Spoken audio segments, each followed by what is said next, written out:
Hello, everyone. I'm excited to welcome you today. Today, we'll be exploring a fascinating topic, the fun they had. This is the cover slide, so it introduces the title of our presentation. We'll be looking at what this story is about and the ideas behind it. So, let's get started and discover what makes this story so interesting. Now, let's take a look at the contents of this presentation. We start with the author, then move into the central idea of the story, followed by the theme and the message. We will also analyze the content further, including asset questions and detailed answers to specific questions. As we go through, I'll highlight the key points and connect them to the overall theme, making sure everything fits together in a clear and engaging way. This structure helps us understand the story more deeply and see how each part contributes to the bigger picture. So, let's dive into each section with that in mind. Let's start by talking about Isaac Asimov, a truly remarkable figure in the world of science fiction and science communication. Born in 1920 and passing away in 1992, he was not only an American writer, but also a professor of biochemistry at Boston University. His dual role as a scientist and a storyteller gave his work a unique depth and credibility. Asimov is best known for his prolific output. He wrote or edited more than 500 books, which is astonishing, and he also contributed around 90,000 letters and postcards. That's a testament to his dedication and passion for sharing knowledge. He earned the title of Grand Master of the Science Fiction Writers of America, recognizing his influence and mastery in the genre. Additionally, he was the founder of robot ethics, a foundational concept that still influences how we think about artificial intelligence today. Overall, Asimov's work bridges the worlds of fiction and science, and his ideas continue to inspire discussions about technology, ethics, and the future. His remarkable contributions help us understand how storytelling can shape our view of science and innovation. So on this slide, I want to talk about the central idea of the story, the fun they had. Essentially, the story explores a comparison between how education was in the past and how it is now. It highlights the importance of traditional education methods, which were more personal and interactive. However, in the story, these have been replaced by computerized learning, which has led to a growing gap among students. This shift raises questions about the value of technology versus traditional learning. The story also emphasizes the need to preserve the memories and experiences from the past. It's quite fascinating to read about the conversations between the young kids who are curious about what school used to be like in their grandparents' days. They find it much more fun and engaging compared to their own experiences with technology-based education. This part of the story really helps us understand how technology might take over education in the future, and it prompts us to think about what might be lost along the way. Overall, the central idea connects to our broader theme of balancing tradition and innovation in education. Today, I want to talk about the theme of the story, the fun they had. This short story is classified as science fiction and is set in the year 2157. It takes us into a future where computers play a central role in educating children. The story was written by Isaac Asimov in 1951, originally for a syndicated newspaper page, and later published in Fantasy and Science Fiction magazine. The core theme here is education. More specifically, the story explores how education might evolve in the future, becoming increasingly computerized. It also highlights a potential distance from social interactions that could develop as a result. This theme connects directly to our overall discussion about how technology influences our lives and society. It makes us think about both the advantages and possible challenges of a future where learning is deeply intertwined with machines. In this slide, we're exploring the core message of the fun they had. This story offers an intriguing glimpse into a possible future filled with advanced technology. It's set in a time where children might learn through machines rather than traditional classrooms. The key point here is that the story serves as a warning about the potential downsides of computerized homeschooling. While technology can be amazing, it can also reduce the essential personal interactions between students and teachers. These interactions are crucial because they help children develop important social skills, like communication, empathy, and teamwork. When we think about the overall theme of the presentation, this message reminds us to consider how technology impacts not just what we learn, but how we learn and grow together as social beings. So, in this part of the story, we see how the world of the future has completely transformed our concept of education and reading. Margie and Tommy are just kids, but their experiences are very different from ours today. It's set in the year 2157, a time where computers are everywhere, and they have replaced traditional classrooms. What's interesting is how Margie writes in her diary about Tommy finding an old book that belonged to his grandfather when he was a kid. This highlights how much has changed. Back then, stories were printed on paper, which is quite different from the digital books we're used to now. As they read this old book, they find the act of turning pages quite funny. That's because, in their world, reading involves words on a screen, not physical paper.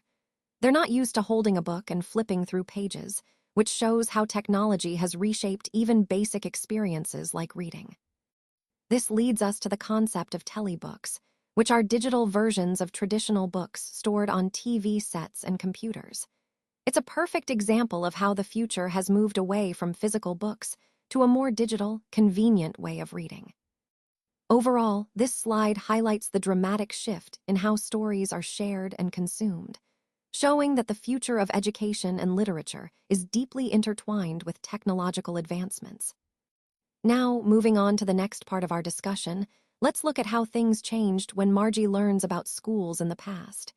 It's quite fascinating because she discovers that schools used to be very different from her virtual classroom. Back then, there were actual human teachers, not robots. This was a big surprise to her since she's only familiar with robotic teachers. Another interesting point is that Margie doesn't like her current school for many reasons. For example, her school doesn't have any classmates, which makes it feel lonely. Plus, there's no recess or playground, things we usually associate with fun and socializing during school days. She studies in a virtual classroom with robots, which sounds efficient but also somewhat isolating. Her school is just a small room next to her bedroom, filled with electronics, gadgets, and robots. The software teaches her everything, so she doesn't have a traditional teacher or classmates around. As Margie learns more about the old days, she starts to wonder about the experiences of children in the past. She imagines her grandparents, generation having fun together, kids from different neighborhoods coming together happily to attend school. She finds it amusing that everyone was taught the same things and would even help each other with homework. This makes her think about the joy and camaraderie that must have existed back then, and it leaves her curious about the fun they must have had in those days. It's a reminder of how education and social interaction have evolved, and it makes us reflect on the importance of community and connection in learning. Now, let's take a closer look at some asset-related questions that help us understand vocabulary and story elements better. First, we have a question about the synonym of the word, nonchalantly. The options are carelessly, interestingly, appreciatingly, and fascinatingly. The correct answer here is carelessly. This helps us see how different words can express similar or opposite feelings, which is important when analyzing texts or stories. Next, there's a sentence where someone added loftily, saying, "centuries ago." The question asks, what kind of word is loftily in this context? The options are adjective, adverb, noun, or verb. Since loftily describes how something was added, it functions as an adverb, giving us more detail on the manner of the action. Then we have a question about the genre of a story. The choices include motivational, science fiction, horror, mystery, and others. Recognizing the genre helps us understand the story's setting, tone, and purpose.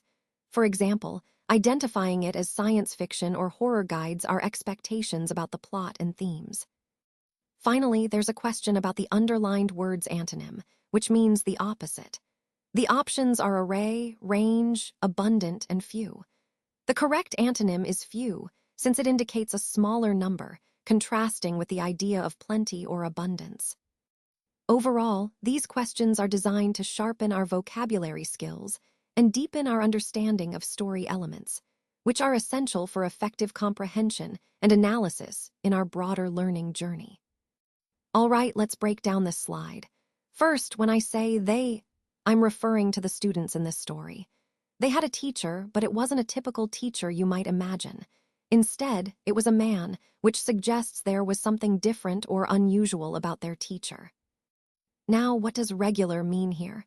It implies a standard or ordinary teacher, someone you'd expect in most classrooms. But in this case, the teacher wasn't ordinary. He was a man, and that detail hints at a special or perhaps unconventional approach. The word "it" is contrasted with the teacher, so it refers to something different from a typical teacher. Maybe it hints at a machine, a different kind of instruction, or a non-human form of teaching.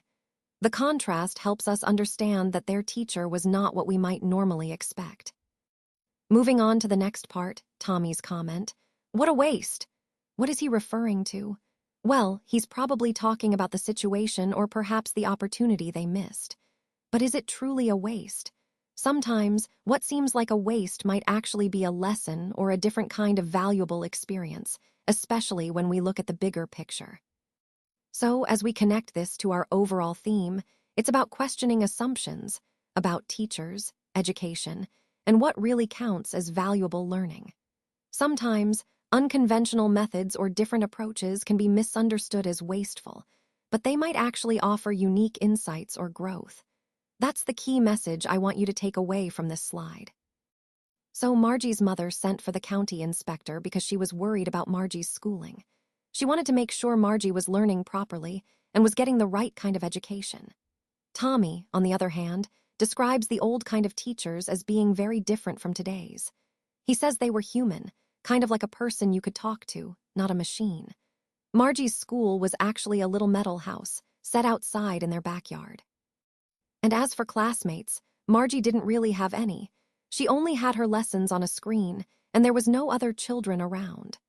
This all ties into the bigger theme of how education has changed over time, from personalized, human teachers to machines and technology, shaping how we learn today.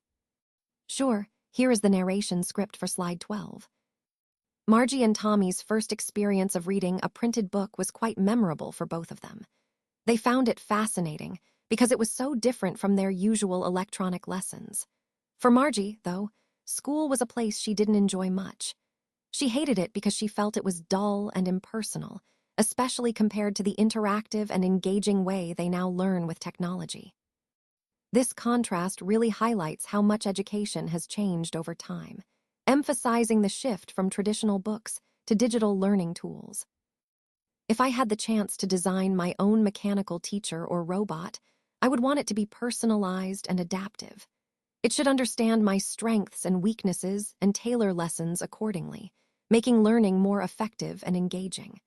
I'd also like it to have a friendly and encouraging personality, so I feel comfortable asking questions and exploring new topics. Importantly, it should be able to provide instant feedback and support, just like a real teacher, but with the added benefit of being available anytime I need help. Connecting this to the story, the fun they had, it highlights how technology can make learning more accessible and personalized, transforming education into a more enjoyable and meaningful experience.